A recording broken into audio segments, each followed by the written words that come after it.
to ask you about some TNA news. Mm-hmm. I don't know if you saw this, and I don't think a lot of people are going to be surprised that you're familiar with this. But there's a hip hop star named Westside Gunn, who I know you're familiar with, and he tweeted out, "I think I want to buy TNA and make it super culture. Give it the fourth rope energy, the hashtag Forbidden Door principles. I'm the curator of curators, especially now that it's on TV weekly. You know what I can do with that kind of exposure." Now, Westside Gunn, we know, is a longtime wrestling fan. You've probably seen him at a lot of different AEW or TNA or WWE events sitting front row. I think he was even front row last night at Dynamite.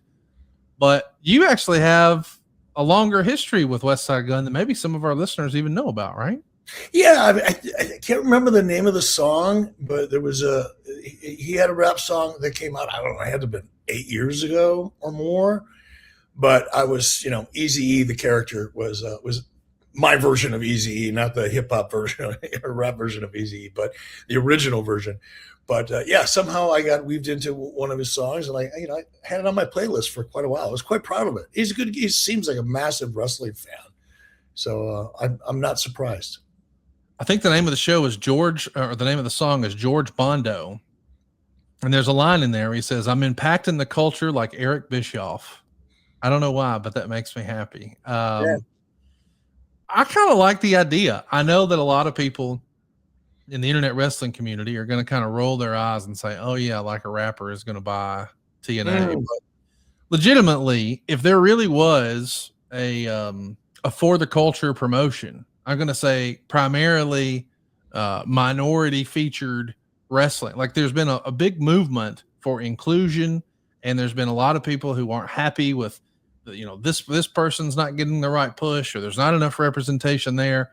Boy, if we just went and we made like a hip hop wrestling, I could totally see that working, Eric, from a sponsorship standpoint, think about this. One of the things I, as a wrestling fan, liked way back in the day in ECW is, hey, they just played whatever music they wanted. Damn the licenses and doing the things the right way. Let's just play mainstream music. Westside Gunn could do that. Like the idea that you could combine music and wrestling. I would love to see that, Eric. What say you? Absolutely. I've actually been pitched that idea and asked my opinion as to how viable it might be. This was going back to 2019 because I was living in Stanford at the time.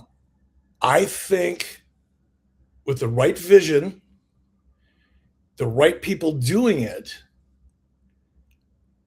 I think Westside Gunn easily is one of them. Yes. I think it could be really, really viable and fun and different than, yes, but just as fun as. I think it's a sweet spot if someone were to really focus on the how of it and approach it as a business and not just a passion. I think it could be awesome. Sign me up. I'm sold. I don't think we're the right guys for it, dude, but whatever. But no. I'm not saying we're going to do it. I'm saying I'm going to subscribe. I'm watching that show. It'd be fun. It would be fun to do because there's just so much opportunity there. And you know how I feel about opportunity. It's you don't want to pass those up. So I hope it happens. I hope Westside Gunn's serious about it because there's others out there that, there's other people out there that are thinking the same thing in that same world that could bring their experience and their success from the music industry and their relationships, because many of the relationships now are so similar. It's not, there's so many, just from an operational point of view, there's so much parallel now between music and any other form of entertainment that I think it wouldn't be as tough of a transition as maybe it would have been 15 years ago for somebody to go from music to television. Now it's all just entertainment.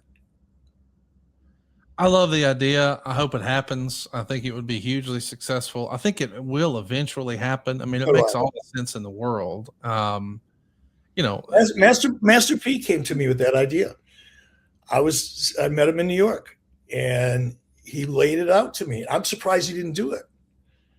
And it wasn't like he was there to talk to me about a job or anything like that, because I was at WWE at the time, but he just wanted to pick my brain. And I thought for sure he was going to do it, but for whatever reason he didn't. But it's going to happen. Man, sign me up. I can't wait to see it. I think it would be so, and I think you nailed it, different than. And what I appreciate is very seldom do we see someone try to do something different than. Do you remember Wrestling Society X back in the day on MTV? Did you ever catch any of that? I think I may have caught an episode or two, but it was not my thing. What about Lucha Underground? That was a little different then. What did you think of that presentation? Dude, I interviewed for a job there. Really? They brought me in. Mark Burnett was producing that originally. And they brought me in, not as a talent. They brought me in to talk about being a part of the executive team. It didn't go anywhere, obviously. I was kind of interested, only interested because of Burnett's participation, because I had come close to working with Mark a time or two before, really close, once on a NASCAR project that fell apart at the very last second. But I was excited about that. And the concept as they explained it to me, this was obviously early on before they aired their first episode, probably 3 months before anybody saw anything. The way the project was described to me, at least, was really interesting because it was so different. I know that once upon a time, when we're talking about different than, you and I had a series of conversations about something you had seen years ago in Las Vegas. And it was sort of blending burlesque and wrestling. Tell us about that. Say that one again. I'm sorry. Burlesque and wrestling in Las Vegas. There was a concept that you had heard about or participated in Los Angeles. And oh no, yeah. You threw me a little bit. It was more of a lucha thing. It was a lucha meets burlesque and lucha vavoom. Yes, actually.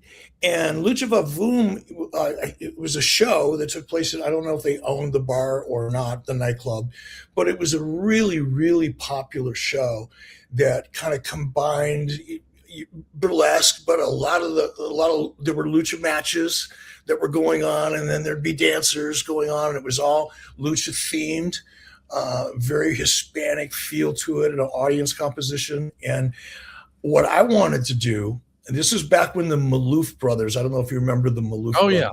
Yeah. But they were major players. They owned a Coors distributorship in Las Vegas. They also owned the Palms Hotel and Casino. And the Kings, the Sacramento Kings, the NBA team. Yeah. And they were very much into entertainment. And I approached them because we had done some business with them, and Jason and I approached them with the idea of kind of a lucha vavoom, luchador nightly show, like, maybe Thursday, Friday, Saturday, or Saturday, Sunday, or Friday, Saturday, whatever, but a residence there for that show. And you couldn't really get the lucha vavoom people all on the same page. There were like a lot of different people that had to agree, like there's 3 or 4 different partners. And it was just really hard to kind of wrangle those cats, so to speak, get them all thinking along the same line. So eventually it just kind of lost life and energy, but it was a good idea. We love different than here on the program. I'm looking forward to seeing what can be different than in wrestling. We got our fingers crossed for Westside Gunn. I think it could be really, really fun. SaveWithConrad.com. Yeah, I'm Justin Gruffin from Knoxville, Tennessee. What got me to Save with Conrad was the 83 Weeks podcast. I really wasn't thinking about getting rid of any debt. I just wanted to cash out some equity in the house to do remodeling. But I did both, so that was pretty awesome. Worked out great. Redid the foyer, built pantry space, and there's like little odds and ends when I first bought the house that I wanted to take care of, and we were able to take care of it. So, paid off 2 cars and some credit card debt. So probably all in all, get $30,000 in that, and then I got some $30,000 more equity out of the house, and still plenty of equity left over. So payment's good. I lowered my interest rate. I'm in a much better spot than I was. Super easy. Everybody was great. Very, very awesome people. Francis and Steve were great to work with. They were awesome. Made it to a very easy, seamless experience. I'd probably say all in all, probably $1,000 a month at least. I lowered my interest rate, especially the way the interest rates are right now, which is, that's amazing. I'm Justin Bruckman from Knoxville, Tennessee. I saved over $1,000 with SaveWithConrad.com, and I did a lot of renovations with that money as well. NMLS number 2129, Equal Housing Lender. SaveWithConrad.com.